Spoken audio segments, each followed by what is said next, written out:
Next question. Having just passed the anniversary of 9/11 and with the assassination of 4 Americans in Libya, Mrs. Love, which foreign country scares you the most and why?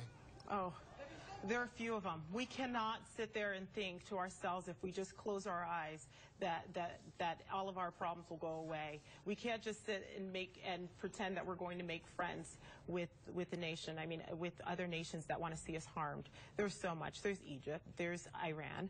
There are countries that are out there that want to see Americans harmed, and we have to make sure that we are allies with Israel, that we stand with Israel. We have to make sure that we are in the front lines and understanding and being proactive and understanding what these countries want to do with us in terms of getting as much intelligence as possible. And so I believe, again, this is an area where we need strong national defense, and we need to take proactive approaches in terms of gathering information so we don't wait to see the whites of somebody's eyes before we realize we're in trouble. Mr. Matheson. It's a complicated world, and the terrorist threat to this country is not really based on one country or another. Al-Qaeda doesn't recognize borders. It's a terrorist threat that is all over the world. And so when the question was, what country am I concerned about, I have to first say I'm primarily concerned about the terrorist threat in general, and that crosses all borders. And that's an evolving threat, and it's one that our military and our national defense system is doing the best they can to try to address that threat.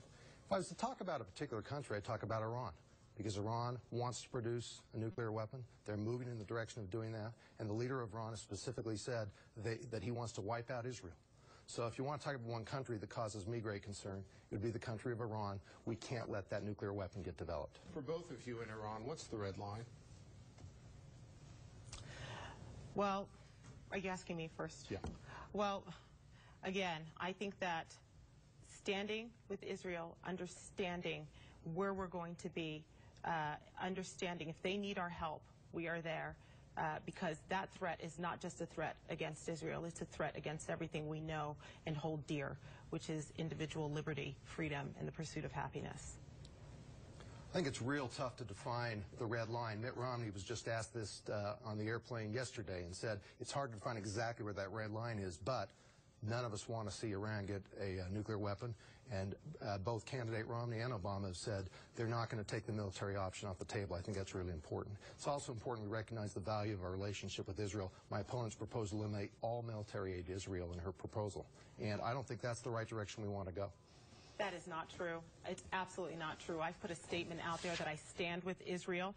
I don't believe that Israel should be part of the conversation when we're talking about military aid. We get more out of that relationship than we do out of any other relationship. We've gotten bandages that have saved our Gabby Gifford's lives. We've gotten the tiles that have gone under the tanks that have saved soldiers' lives. All of that technology came from Israel.